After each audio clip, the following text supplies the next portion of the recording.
Donc, vos formes sont sélectionnées. Est-ce que vous voyez un cadre autour des formes au lieu de voir les points comme chez moi? Pourquoi ne le dites-vous pas que c'est différent chez vous que chez moi?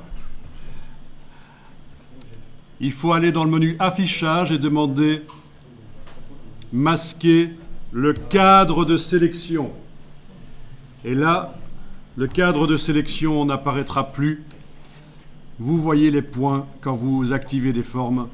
Et si un jour vous voulez le cadre de sélection pour ce à quoi il sert, transformer les formes, il faudra aller activer l'outil de transformation manuelle. Et là, vous avez un cadre qui apparaît. Mais ici, on est avec la flèche noire.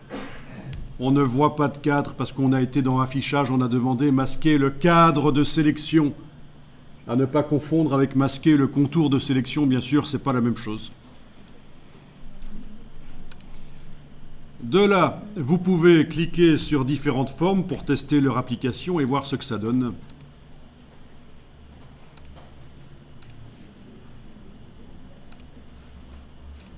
Remarquez les formes qui sont grises, elles ne sont pas noires. Eh bien, elles ne permettent pas d'appliquer à 100% la couleur. Donc, généralement, quand on crée une brush artistique ou de motif, on fait en sorte qu'elle soit noire, comme ça permet que la couleur qu'on choisit soit appliquée à 100%. Donc les brushes grises, c'est un peu peut-être des brushes un peu aquarelles qui tentent de faire un effet aquarelle peut-être.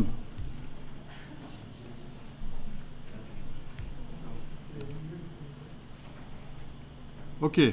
Et vous avez même une brush ici qui est différente des autres. Toutes celles du dessus, ce sont des brushes artistiques. Celle-ci, c'est une brush de motif. On verra la différence plus loin, la brush de motif. Alors, quand vous double-cliquez sur une brush, vous avez la possibilité de modifier son épaisseur. Bien sûr, par la palette contour, menu fenêtre contour, ça fonctionne aussi la modification d'épaisseur. Mais, en général, pour les brushes, on laisse le contour à 1 point et l'épaisseur ainsi que d'autres paramètres, on les modifie en double-cliquant sur la brush pour faire apparaître ces paramètres. Et là, vous avez notamment le curseur ici qui permet de modifier l'épaisseur. La case aperçue doit être cochée pour que vous voyez derrière ce que ça donne. Voilà.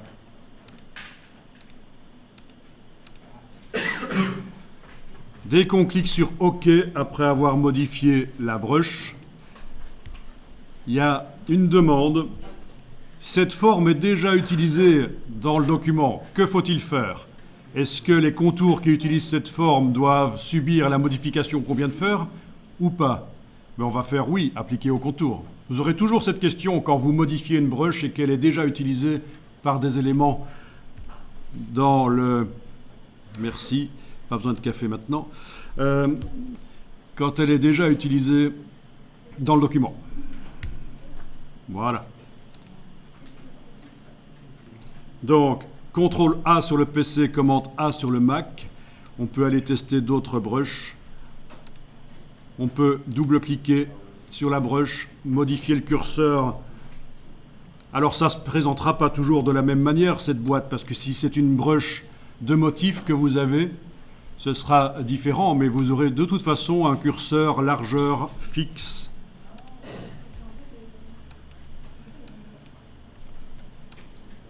Appliqué au contour. Bien, je vais changer la couleur ici. Voilà, du contour justement. Changer la brush, etc.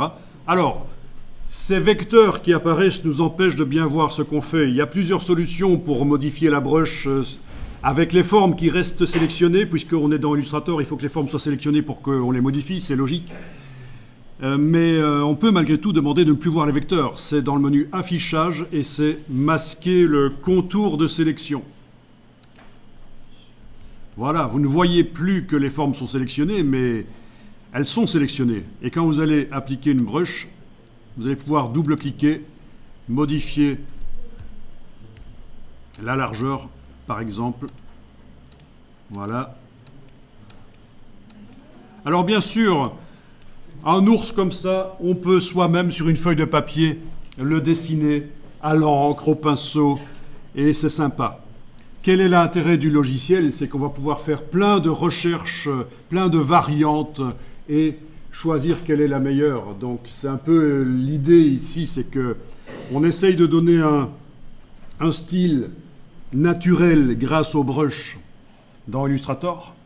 Donc on s'éloigne du côté vectoriel de Illustrator avec les vecteurs tels qu'on peut encore les voir sur les oreilles d'ailleurs. Mais en même temps, voilà, il faut multiplier les versions. C'est la logique, c'est l'intérêt de Illustrator. Je dis ça parce que certains savent dessiner sans problème et pourraient obtenir ça en une minute avec de l'encre et un pinceau et des choses comme ça. Voilà. Alors, je clique sur OK, appliquer au contour. Alors, bien sûr, maintenant, si j'essaye d'activer une forme ou l'autre, je clique à côté avec la flèche noire, j'essaye d'activer une forme ou l'autre, on a l'impression que ça ne se sélectionne pas. Pourtant, si j'essaie de bouger la forme, elle bouge. Ah ben oui. J'annule. J'annule. Bon. Ah. Annulé. J'ai fait une erreur, là j'ai amené la forme dans la palette des formes. Il ne fallait pas faire ça. Ok. Bon, ben c'est le problème. Si là vous ne vous souvenez pas que vous avez demandé de ne pas voir les contours, vous vous dites, tiens, Illustrator bug. Sauf qu'en général, les bugs se situent entre le dossier de la chaise et l'écran, c'est bien connu.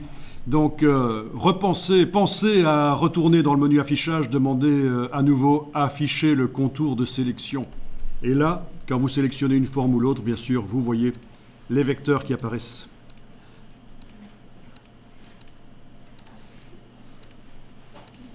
Une autre manière de pouvoir appliquer des brushes sans voir les vecteurs par-dessus les formes qui sont sélectionnées, c'est le travail en deux fenêtres. Mais je ne vais pas le voir ici parce que ça va vous embrouiller et on n'a pas beaucoup de temps.